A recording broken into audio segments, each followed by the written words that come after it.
What is going on, you guys? My name is Rayge, and we are back today with an update video here from the Escape from Kyln, officially now being live in game. So this is the inescapable prison that's going to give you different level cells tied back to milestones as you progress with specific teams.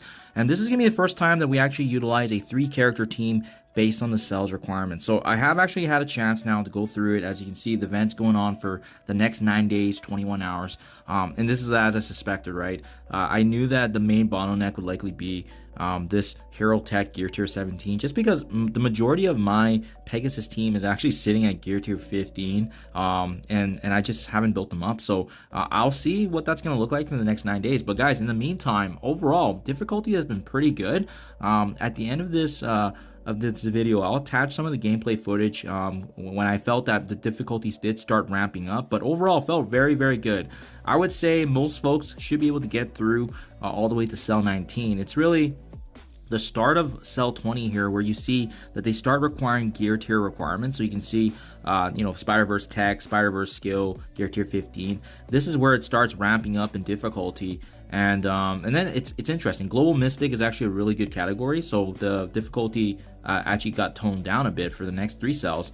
And then afterwards, I did take a couple attempts here going through the Villain Mutant, so we're allowed characters like Apocalypse to go to be utilized, but a big one for me was going through the ones that that we were up against an Extreme X-Men team, and that one was actually interesting to figure out. So I do have the gameplay footage here for you guys, but just wanted to give you a quick update. Hitting cell 30 here, being a Hero Tech Gear Tier 17, and I do go about and unlocking this all the way without actually the full Pegasus team. I did use some lock-in characters that I've brought in previously from Dark Dimension 6, but as you can see, with each cell, it's going to grant you a different milestone here. So we got all the way to milestone 30. The big one would have been nice here in 34 if you can land it, is the 1 diamond in Gambit, but at the end of the day, we got to take advantage of what we can get. I'll see how that looks in the next week or so, but I don't know if I will be bringing up all my Pegasus team characters for Gear Tier 17 just to do this event, but at least this is a great opportunity for training mats, gold, Gambit shards if you haven't already. As you can see, a really juicy amount of purple gear. We got orange gear, the reds on Gambit, and then as well, even some of the teal gear here. 264 of these ribosomes, the phytonutrients. This is really helpful, especially if we're trying to bring up an Extreme X-Men team for the raid. So having said that, guys, that's it. That's an update there. Let's get right into now the footage here of what I thought were some of the harder cells that we were going through. Yeah, this is definitely where things start getting harder, just because you need Gear Tier 15 as the bare minimum requirement. So I'm opting to use Green Goblin, Big Time, as well as Black Cat, because they're the best of my team. Another good one would also be, I definitely see potential in having actually Green Goblin accommodate himself with Doc Ock, but I like bringing in my Gear Tier 18 characters just because they're going to hit harder and we just won't need to worry about, healing them up just as much. So we're just going to go ahead and rely on these guys, all of them being options in Dark Dimension 6. You obviously want to bring in the best characters you can at times, just because that way it's going to save you terms of just resources and you're making the most of what you have. But it's a roster check is really what it is, right? With the rewards that are available, the better built roster is wider with these characters in different teams, especially if you already completed Dark Dimension 6. You're going to have a lot of opportunities for Doc Ock for the supportive capabilities. He's a little bit lower. I think he's Gear Tier 15, but still has some value there in terms of just being able to provide some regen here and there, especially given that we're up against some debuffing characters here. So this is going to be up against the new Warriors. I do want to focus on Cloak. I don't want his debuffs getting off already. And as well, I'm going to be focusing on Dagger too. Just, again, the debuffs focus. I would recommend that too. If you guys are using lower level teams, they're going to be the focus. And that way, it sets you up for this next wave here, where it is going to be a mixture here of the Tangled Web. And thankfully, Spider Weaver is almost taken down with the retaliation from Green Goblin Classic. So looking really, really good. We want to save his ultimate for later on in the higher stages if he comes back here. Black Cat has good speed and cooldown, so ideally she would get her abilities back later on.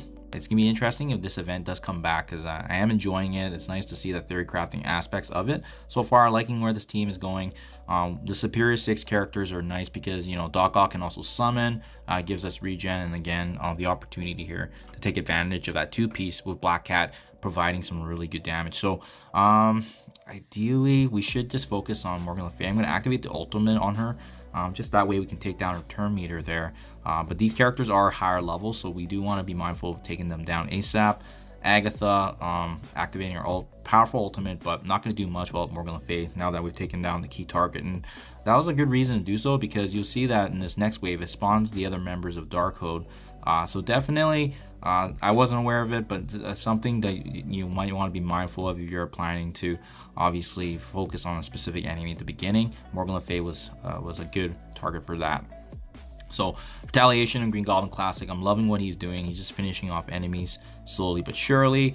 We see Wong's getting his turn, but we'll go ahead. We'll finish off Agatha, and then it does spawn a couple of members here of Underworld and Morbius actually. So we're just gonna do some AOE damage there with Goblin.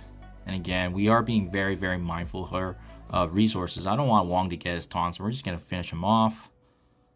And then you can see here, right, my Doc Ock's getting a little squishy, but you know, we're still looking pretty okay. And you know what, we'll just save it. Well, we're just gonna keep saving on resources. We're doing still okay over the AOE. The bleeds are doing as intended. Take down Morbius there. Some slight regens. Yeah, we're doing okay.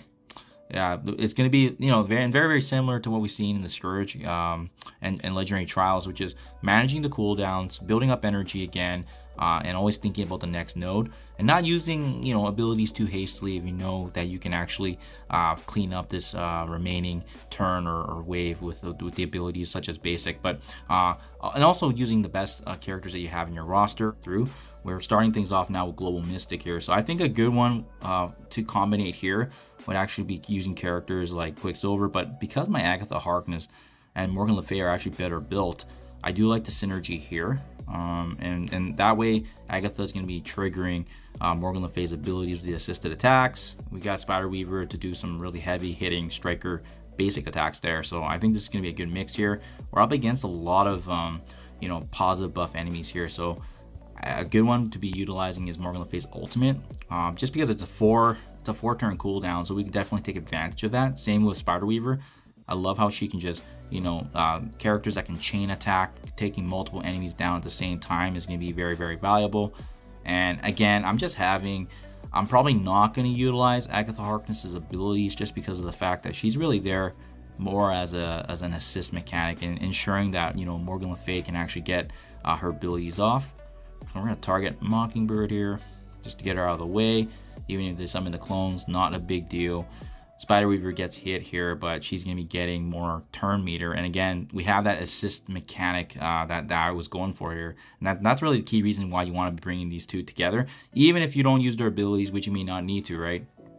We're going to be preparing them for higher nodes with energy fully ready to go here. And that was even after we activated Morgan Le Fay's ultimate. So overall, although we're getting higher in the difficulty, it's becoming easier because we're using some of our better characters. Quicksilver will be another good one to utilize here just because of his abilities. He's also another good one to obviously build up energy. Now, this is a good one for Morgan Le Fay because Morgan Le Fay can shut down characters like Icarus and Cersei. So we're going to take advantage of that. We're going to focus on Icarus there in the beginning here. Does spawn other members here of Nowhere. So this would be a time actually to consider whether or not you want to stun characters like Nova, so that way he's not getting his special or ultimate off. Another one is Silver Surfer. So you know what? I am going to trigger Morgan Le Fay's special just to reset that rewind. And then we're going to see if we can finish off Nova there. Not getting his abilities off would be very, very advantageous for us. Korg is going to get the taunt, so that's going to be a little frustrating there. But let's see. We're going to go ahead, finish off Nova. He's definitely an important piece. And then we're going to focus on the damage dealer there.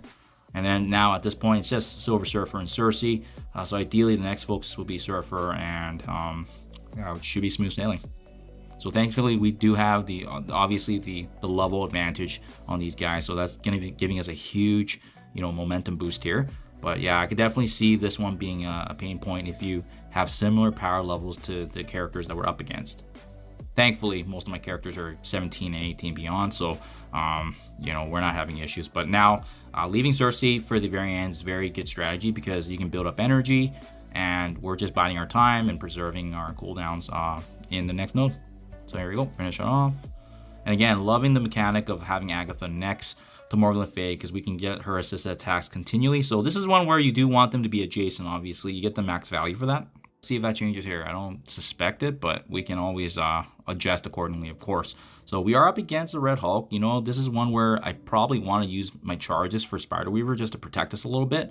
And we're up against Gamma, right? So we're not gonna go easy on these guys. Let's just try to use a couple of key abilities here, taking down these key targets, ideally sooner rather than later. And we got the protection here of Weaver. The charge is already off, but at least thankfully Red Hulk is close to getting finished, and he is. And we're going to focus on a healer like Ron because we don't actually know what's coming up next, but I suspect it's probably going to be other Gamma members, just based on what we just saw. Yep.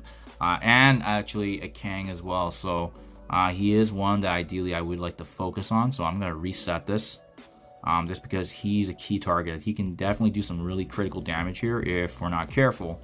And the moment he spawns, definitely try to focus on him, guys. And then Moonstone's another good one. After that, it's just the rest of these final members of the Gamma and taking down damage dealers. So no issue whatsoever. Good one. Another good opportunity, leaving some of these, you know, defensive-minded characters like She-Hulk and Hulk. They're going to be able to give us opportunities to get additional turns based on their tankiness, based on the defensive capabilities. And then by doing so, we can prepare ourselves for higher nodes if we once again need to use these characters again. So looking pretty good. Let's finish off Abomination here just with him being a damage dealer. And then it's just She-Hulk. So yeah, it's really just management of the waves, guys, and making sure that you're consistently focusing on the right enemies lines. Could be very, very useful. And then we just want to be able to get some attacks in and obviously compound on that.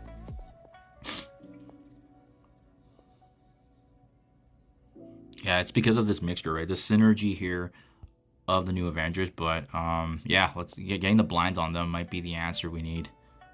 We'll do some AoE damage there. Yeah, and then once it compounds with Archangel's passive, it's huge for us. So it might be able to even conserve our abilities here. And then we're going to use Apocalypse as basic because he's going to have some AoE attacks. Even better if any of these characters are taken down, because it's going to obviously chain there with Archangel's passive. This might be a good one. I think having the initial blind is really good, but we had to use it already so early, so hopefully we don't need Magneto again. But yeah, we're getting some energy there. Pretty easy, good stuff. We'll go ahead and finish off Darkhawk and then MK2. So yeah, as you can see, Magneto still has, you know, 2 more turns to get his ultimate off. So hopefully we don't need that, but we'll see how that goes in the next node here. There we go. So this is for the last node here, requiring these villain mutant characters. And I definitely think it could be more challenging because keep in mind, my team is higher level and built up. So I think the first one that we ought to be focusing on is Forge here. But nice thing about us being higher powered is you can one-shot Gambit, which is going to solve a lot of little issues there. I think the special ability block on Forge makes sense because he can have a cleanse, right? So we want to be taking him down ASAP. But then the moment you do that, the rest of the X-Men does spawn, and they're going to get energy as well. So, I ideally was hoping not to use this, but I think using the Apocalypse Ultimate on here actually makes sense. We're going to see if we end up paying the price in the next node, though. So we'll see, guys. We'll see. And that will buy us a turn, but we basically need to generate it back. Archangel can also get energy back as well, so that's something that we're going to be watching out for sure. So I think at the beginning here, I think a good ability to use from the get-go is, yeah, you know what? Activate the ultimate on Dormammu, get the energy back. So we really want to be building up as much as we can here. Get Apocalypse and his abilities back. I don't believe we need them after this, so thankfully we just got a shoulder out. But I think that was a good time to use these abilities because the Extreme X-Men team were just such a difficult team to deal with, and this is one that you can definitely do some sacks. They're just not impossible. Extreme X-Men had so much synergy, right? And that's something we need to be mindful of when we're trying to plan for these attacks. Can't save everything, but Darkhold is definitely a team that we can go up against with this current roster that we have right now. So we do need Apocalypse Ultimates back, obviously, but yeah, it's looking pretty good still. They still have the Dormammu revive, so something we just need to be mindful of, but so far so good. And having Archangel is definitely huge because if he can land some of these critical hits, he can generate ability energy, and he can get Apocalypse back to normal as well. And that's kind of what's nice about it. As you can see, we only have 1 more turn till having an opportunity here actually to utilize his special. So that's going to buy us another turn. And we still actually have the Magneto blind actually. So I might have to use that pretty soon here just to give us some natural protection. Especially if it can get some kills. Yeah, so this would be a good one. Let's go ahead, go down the middle there. Again, the passive pings. Yeah, the Morgan Le Fay with the striker, that's hurting us for sure. Okay. Okay, Archangel. So Archangel's down, guys, unfortunately, but that's okay. I don't think to be honest, I don't think we're gonna need him after this, right? Just because we really just wanted to focus on Morgan Le Fay. And we are able to now get Wong as well. And that's going to leave here with Robbie Reyes and Fulton. And we can definitely manage this. That's for sure. We can definitely manage this. So, man, I'm almost thinking maybe I can just save the ultimate. I don't think I need it. Yeah, the basic attacks there. Boom, boom, boom. So we still have Apocalypse. We still have his ultimate.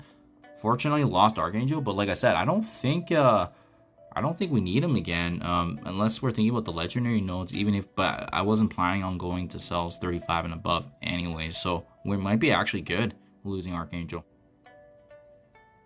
And here we go. Just because I don't have actually Pegasus at gear tier 16 and above for these levels, I actually opted to bring in Big Time Spider-Man and Shuri, characters I brought into Dark Dimension 6, right? So took a little bit of RNG. I didn't actually have Big Time's ultimate ready to go, so you definitely could have set this up better, but thankfully, you know, everybody's gear tier 18, so they actually were able to get the job done even despite the bleach. So you really want to get through the defense of Miss Marvel Hardlight first in this initial wave. They're going to be doing a lot of damage, but thankfully Kestrel with the special hits like a truck. We have Big Time Spider-Man doing the striker attacks that have that ping on the passive attacks, and we were able to activate the ultimate on Robbie, almost one-shotting him, but unfortunately he does recover a little bit there. But we're mindful of the defense down because it can ping Kestrel. So that's exactly what we do. We go ahead, we use Big Time to focus Robbie.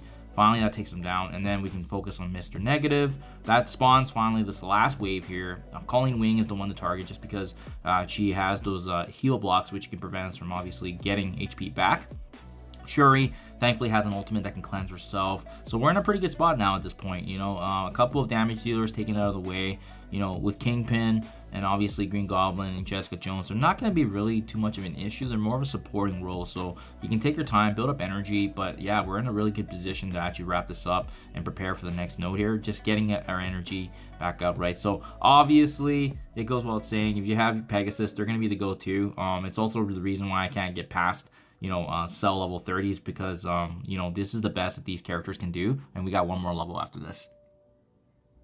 Okay, here we go. And this one also took a couple tries, guys, just because we're up against the mixture of Bifrost with Asgardian. So from the get-go, focusing Sylvie and damage dealers such as Infinity War Thor are definitely great targets just because getting them out of the way, that way, you know, they're not stunning and using some of their aspects of crowd controlling. You're going to see that Loki does spawn in the next mini wave here. We want to be focusing on him just because he has a special that can use our allies against us. Obviously, it's not great that Kestrel got blinded, so she couldn't do the ping, but then we finally get another turn here, and we are able to finish that off. What you got to be watching out for, though, is the Vow that comes out in this wave, and you 100% do not want her activating any ability. So we go ahead, we use Big Time to activate the ultimate with the Disruption, the Devastating Bleeds. But remember, because they have a Valkyrie, the moment Vow goes down, there's going to be energy galore that's going around to these Asgardians. So that's exactly why we want to focus on Vow ASAP, but then they're going to be getting energy, so there's not much you can do. Activating Kestrel special down the middle makes the most sense. This, like I said, guys, a lot easier to get Pegasus, but we're doing this the hard way because we're not investing in any additional characters or teams needed for this event. But yeah, obviously we have a little bit of time here, but if you guys already have Pegasus built up, I don't think these nodes are going to be an issue whatsoever. It's just me trying to force my way through it with the characters and teams I already have built up. So I think Valkyrie, Beta Ray Bill are really good ones to focus, but if you get rid of Valkyrie, at least you can get rid of that crowd controlling aspect, and you're left with essentially these three members here, right? And I don't recommend taking down Team Loki just because, you know, he's got a lot of supportive capabilities. He also doesn't do any damage whatsoever. So I think Beta Ray Bill, Mighty Thor, they're good ones to target, especially with the once Castro is good. But yeah, you shouldn't have any issues with the last three here just because of the fact that they're pretty non-relevant without their other members of their respective team. So after you give it some time here, finally get a chance to finally utilize some more abilities of ours, activating the pings again. And once Kestrel can actually land her attacks, you know, that's when it actually hits like a truck. And you can see they're pretty squishy, more or less, but it's more so the fact that they actually can do some pretty good damage against us when they have the full synergies of the team.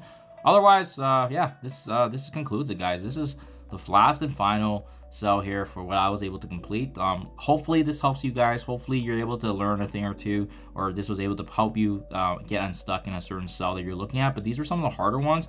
I don't know if I should be making videos on the past ones, just because it seems like the first 10 to 15 were pretty straightforward, and if you have the teams, you can basically glide through it. So yeah, we're gonna wrap things up here, guys. Thank you as always. I hope this helps. Let me know if you guys need specific guides or anything else. Thank you as always, and good luck in your guys' escape from Kyln.